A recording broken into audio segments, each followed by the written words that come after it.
ఇద్దరు కట్టగుటెముతో దేవుని సంకల్పం ఇది సృష్టిలో విచిత్రం. దేవుని సంకల్పం ఇది సృష్టిలో విచిత్రం. ఎక్కడెక్కడో పుట్టి ఎక్కడెక్కడో పెరిగి ఎక్కడెక్కడో పుట్టి ఎక్కడెక్కడో పెరిగి దేవుని సంకల్పం ఇది సృష్టిలో విచిత్రం.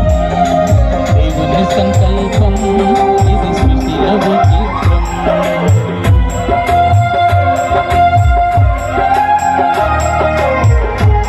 పెండ్లి కుమారుక తల్లి గారు ఎక్కడున్నా వేదిక మీదకి రావాల్సిందిగా మనం చేస్తున్నాం. శతమానాలు మీద ఉండిపోయాయి కాబట్టి తాలిబొట్టు తీసుకొని రావాలమ్మా. బ్రతుకును విడిచెదరు ఒకరి కొరకు ఒకరు